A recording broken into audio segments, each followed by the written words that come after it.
And again, thanks to Phil for joining me. And as the public listens, I hope they don't malign him for sitting here next to me.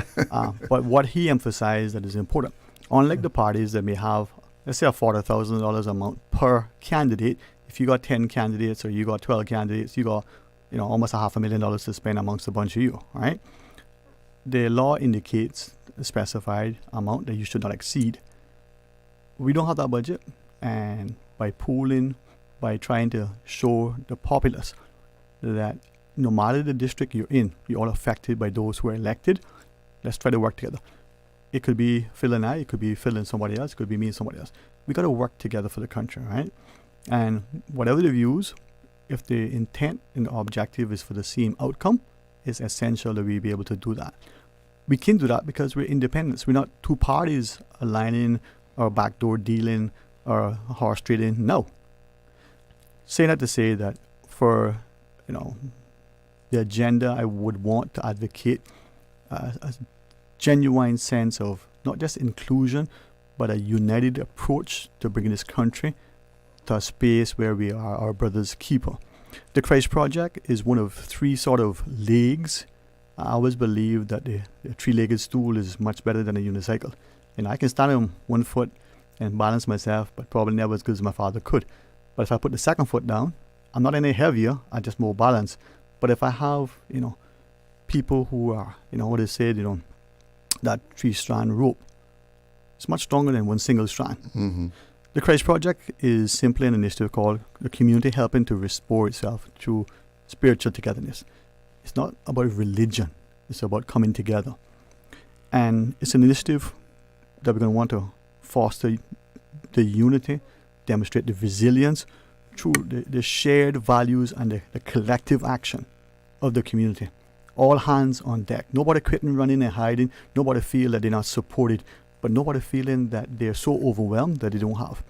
The initiative, if you look at the CERT, the CERT, the Community Emergency Response Teams that we have established, that's an amazing initiative. I would want that to be expanded to include every house in each of the communities, because you get to not only identify and know the skill sets of your neighbors, you actually know them, put a name and a face to them. You know that Miss Susie was a retired school teacher. Miss Jackie is probably an aspiring nurse, but Mr. John is an electrician. All of this skill sets in the community. But you get to connect, you create your neighborhood, quote-unquote, crime watch, because now you're your brother's keeper. And you do it not just for disaster preparedness and this aftermath, but you do it because of everyday life. People knock on your door, make sure you have something to eat. Your child come home, you have your extended community. That village that we talk about, well, has been pummeled. We need to reintegrate it into our communities.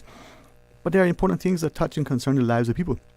The assistance for our elderly care in private homes, whether it's the need to ensure that the aging in place can take place because the house that elderly person lives in has the requisite renovations and accommodations for that person.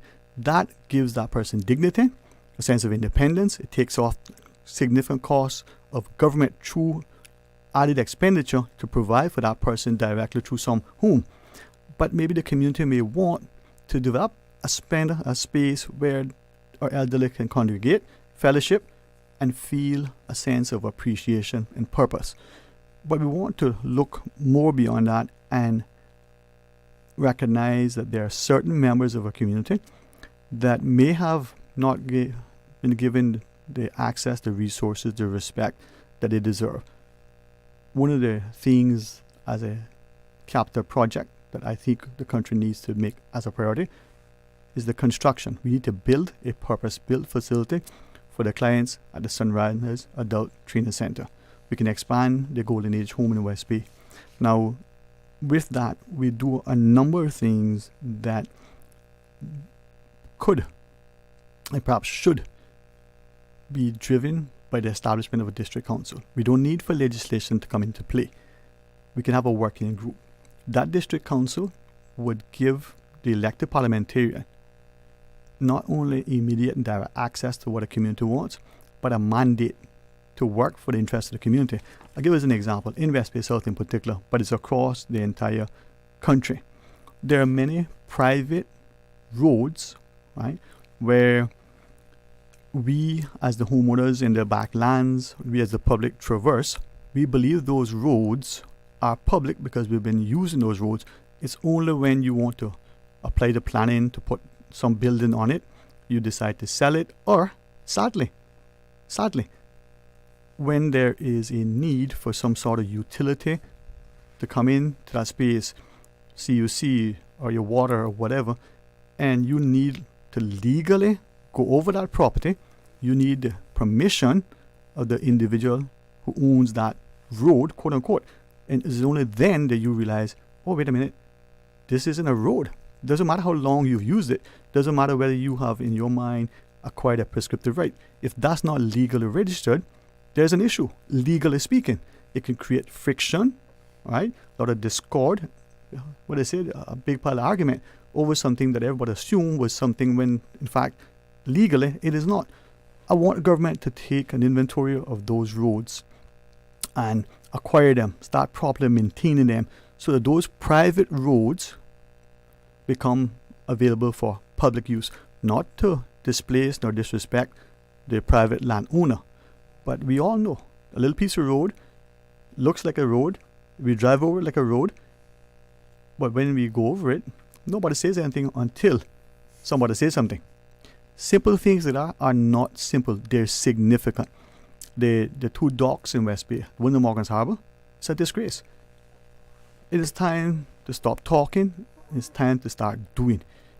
And if that seems harsh to people, well, the truth is the truth. I'm not trying to belittle somebody, nor to belabor a subject, but we cannot continue to see things, ignore them, and not ensure that the person, the people, the entity, or whatever who is responsible, or at least should be responsible, that they're not held accountable.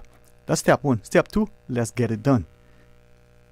It is too much for too long that has allowed too many to be disparaged, ignored, and the consequence that each unfolding day, not decade, each unfolding day, we're putting the lives of many in peril. Their personal and physical security and safety. Go back to that road example. What if, because of something someday, the person who owns that piece of land that we think is a road that we've always used decides to one day to put a gate, to put some sort of structure, whether it's a big, a big old rock, because you know what, I'm tired of people driving no here and disturbing my peace on a Sunday afternoon or a Friday night. They can legally do that. That right? Didn't that happen in West Bay? No, sir. That not happening anywhere in Cayman. It is happening. But what if that was so? Then an ambulance had to come in because somebody had an injury, a fall, a medical emergency. The person that put that boulder, that rock, that impediment didn't do it maliciously, didn't do it at the risk of this other person. Just did it out of frustration, just out of demonstration that, man, stop using this, right? And the consequence is that that person then is not able to get that necessary medical attention because of this thing. The fire officers, thankfully, strong, strapping young men who represent and demonstrate a genuine commitment to safety of life, right? You can't commend their actions any higher. They're trained, but they have a heart of service. They get out of the truck, they move this thing if they can, but those seconds lost could be seconds where that life could be further, right, compromised. Let's solve that so it's not an issue. Maybe it's not that. Maybe the two people come to blows, big heated exchange and some bad words, shared between them, all because of frustration. The government can and should, and it has a moral obligation to, but stop talking, right? We've seen it repeatedly. The willingness by politicians to pass the buck because they want to remain popular to get re-elected. I'm not a politician, okay? I try to be polite and respectful, but I'm sufficiently resourced. I'm not doing this because I want to pay the power, the position, the prestige. I'm doing this because, yes, enough is enough. Enough of nonsense. Enough of disparaging the community, of dividing the community. If you want a person who just going to go along and get along and smile with you and go to the cocktail functions and travel, that's not for me. You want someone who will draw alongside you and help to encourage and nurture. Phil brings a similar law enforcement background, but a shared ethos relative to let's do what needs to be done, not out of popularity, not out of some desire to be re-elected. It's about serving with love, serving with humility, serving with compassion, but serving with competence and an unwavering willingness to put this country first. It doesn't matter which district or which part of the district. Our elected parliamentarians must understand that they are not only employees of the electorate, they're not employers, they're employed, but more importantly, they've been put in a significant position of trust. That's why people like former parliamentarians, Mr. Arden McLean, Mr. Anthony Eden, and others, right? Those who have gone on to glory and those who are still there. That's why they are who they are. You may not like some of the things they say. You may not like them in some ways they say it, but you recognize that they're trying always to make sure that the country of Cayman today and in decades to come, for this generation and for future generations, are there because they love the country, they have a safe place. Man, the passion in me to see this country be as great as it can be, because we come together, is evident. I'm inviting all of us to just do that. We go to the polls and we not just vote for the people, we align ourselves to them after the election to ensure that what we have is the most beautiful, blessed, and beloved Cayman Islands. I see you have another acronym here, EAGLE. Education, Agriculture, Leadership, and Entrepreneurship. Yeah. Elaborate on that. EAGLE, we have a natural entrepreneurial nature within the Cayman spirit. I'm not saying that does not exist in other societies. My brother Dwayne and I, as primary school students, we used to bake cookies. Sisters showed us, mom and daddy allowed us to use the kitchen. And that entrepreneurial nature, we go by the fence and we sell the most delicious, right? Coffee, chocolate chip cookies. It's the best recipe I can tell you hands down. And that entrepreneurial nature needs to be harnessed so that we're not just employees, we're employers, right? But we appreciate the importance of food security, and we need to recognize that despite the efforts, the Honorable J. Ebanks, as the Minister responsible for agriculture, has demonstrated that there is the willingness for the country to do what many of us are talking about. My brother Dwight, more than 2 decades now, I would say longer than that, but I don't want to sound like I'm as old as this maybe, talked about food security, the ability to plant, not just in your backyard, but your front yard. The thing that has been disparaged as a grounds that we have now become sustainable. But we got to expand our food security, especially now with what is happening regionally and globally, so that we are sourcing our foods from as varied options as possible, from the region to perhaps Europe. How do we do that? But simultaneously, and perhaps more importantly, how do we develop that within? So we got an initiative that eat what you grow and grow what you eat, so that your practice of that backyard farm, that grounds that you had, you make that a national priority. You also look at issues relative to the health of foods. It's not to punish just the junk foods that some South American nations are doing with respect to ultra-processed foods. If you read the British papers, you see that their approach to the importance of healthier foods. You see also the need to incentivize and to make it affordable for healthier food options. It's a multi-pronged approach. We want to encourage industriousness. So the Cayman Innovation Award is something we want to ensure that as we look at education, it's about ensuring equal and unfettered access. And that starts with bringing our students together as much on the sports field as in the classrooms. Phil, would you like to add? Thanks a lot. Yes, Dwayne has obviously covered a lot of ground there, from health and wellness to crime, and food security. And these are all items, obviously, that I also feel are very important. It is important to us to ensure, as I've indicated in my my manifesto, to look after wellness. I think it's critical when we look and roll back towards the rising care of health care. I think that the component that we need to really make sure we tackle is not only the health care aspect, but the wellness aspect, and have a greater component there for wellness, to do things, have things in there that allow people to remain healthier, and that's something that I've always supported. In terms of things like crime and safety, clearly these are things that are near and dear to all our hearts, irrespective of which community we come out of. It's important that we do everything we can to keep the communities safe. One of those things, as I've said, is greater use of technology. We have to get the technology in there in conjunction with the police services to help us to get safe, and that's something I'd love to, I really want to champion. He also tackled, of course, the sustainability question about food and food security. Again, we live in a small island and we don't grow near as much stuff as we could.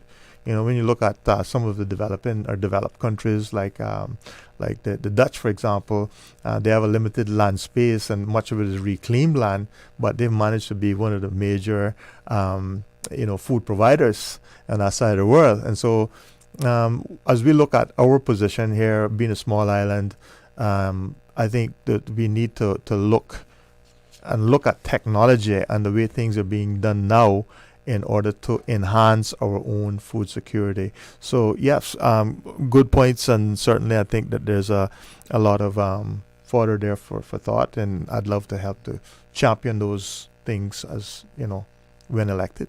You mentioned health insurance. Do you all have a position on what we should be doing about health insurance in Cayman? Did you mention health insurance today? It's your show. No, thank you. See, thanks, and that is something that is crucial. We look at health insurance and maybe we fail to appreciate the importance of what that is, and the fact that when we most need it, either because we're now supposed to reach an age where we're retired, the probability of us accessing and needing health insurance at that age is greater than when we are 18 or 28. One of the things that comes under the third leg is ESTRI, the Economic and Social Development Research Institute. This is a think tank. It is going to be dedicated to researching, to proposing the potential policy solutions, right, that not only enhance economic growth, but also looks at the social well-being. And one of the things that we want to do is on the health insurance is start to evaluate, not to reinvent the wheel, not to ignore what may have been either tried and tested and proven strategies globally, but what would be the benefit of a national health insurance sort of system that would speak to issues like a PPO or an HMO. Now, if we are from the North American market, the US in particular, that might be terms that are familiar to us. But as a public, similar to the discussion of a mortgage versus a demand loan, do we assume that everybody knows? So this think tank, the Economic and Social Development Research Institute, would allow the public, as well as the parliamentarians, to be able to have a very objective, impartial, independent view, not just academic, right?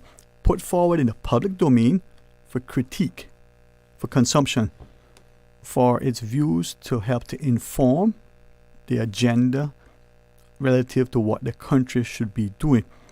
Is national health insurance, as it is now, such that people in this country who may, on paper, have a significant net worth because they own, their own homes after 30 years, 40 years of borrowing and refinancing, they finally paid it off. That's their dream home. It may be worth $1 million, it may be worth $2 million, it may be worth $3 million, whatever that financial evaluation from that independent quantitative surveyor that has assessed that home, right? That person has good land value. They're asset rich, but they may be cash poor. Their cash flow is not sufficient to pay a monthly health insurance premium. If it is, it may not be sufficient to pay and allow them the kind of coverage that they deserve, right?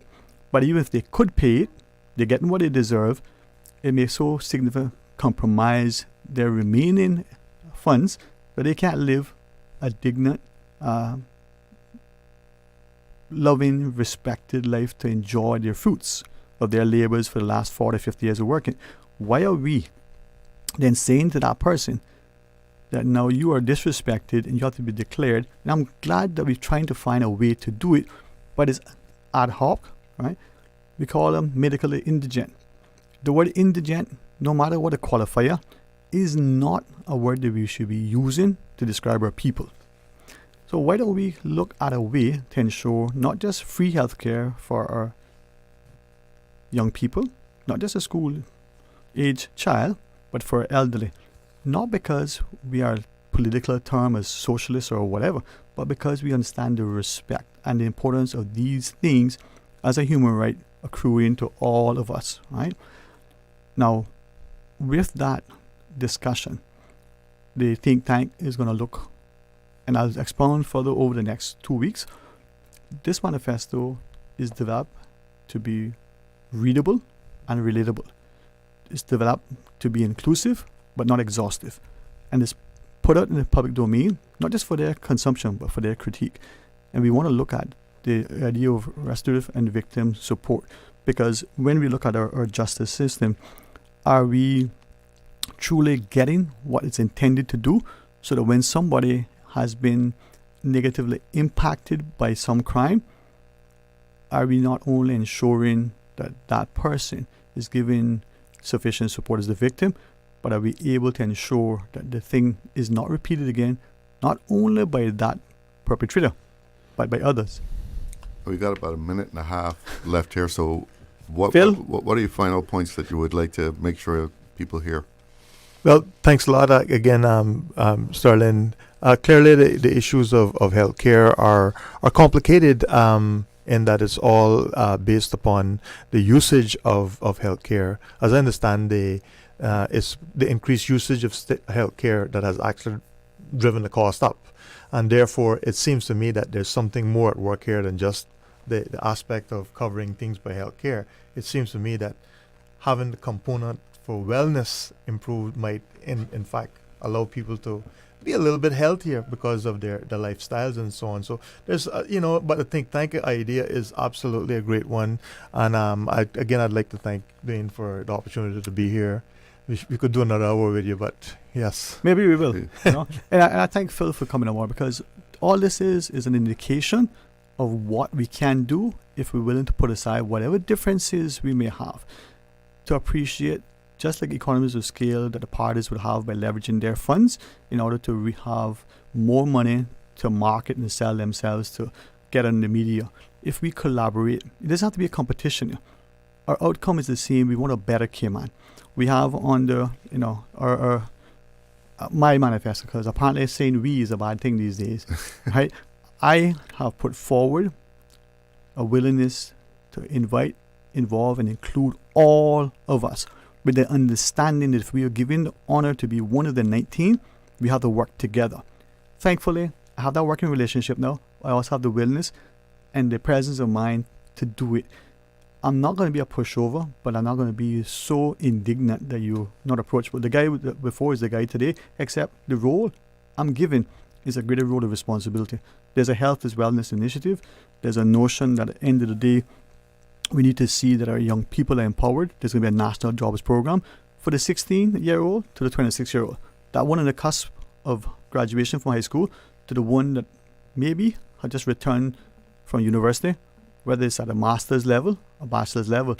But even if it's the person who has not gone off to any kind of training, 26 is still a relatively developing age. We say the brain only formally sort of matures at 25, right? So that's 16 to 26. That important 10 years.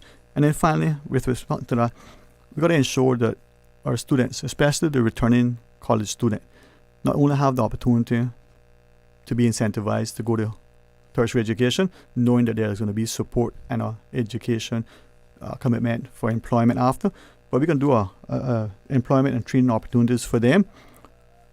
This is where the public-private partnership comes in. We send them off to school, whether on a scholarship, whether your personal funds, whether it's a government or private scholarship. We're going to give them training and employment so that they have purpose. Because too many college students, whether they're coming back as accountants, or lawyers, are sharing what's the point in going? I don't have a job. Mm. Something is wrong with that, sir, and I commit many things. That's one of them. That will not continue. You are Caymanian qualified, you can get an opportunity to get experience. You qualify and get experience, you get a job. Here. Somebody like that, I don't like it, go talk to your mama. Yeah. That I can work no more. Gentlemen, thank you so much for joining me this afternoon. That's it for our talk today. You have a great day. The preceding was a paid political broadcast. Talk Today is brought to you by Subway, open 24 hours in Countryside, Anderson Square in Georgetown, and Centennial Towers in West Bay. And by the Ministry of District Administration, explore your history, explore your land, explore your sister islands. And Cayman Airways, call them on 949-2311 to book your nonstop flights to Los Angeles and Panama. And Doctors Hospital, peace of mind is important when life happens. Doctors Hospital, always there for you. Call 949-6066. Talk Today is also brought to you by Mike's Builders. Call 923-0706. Mike Builders. They make it happen.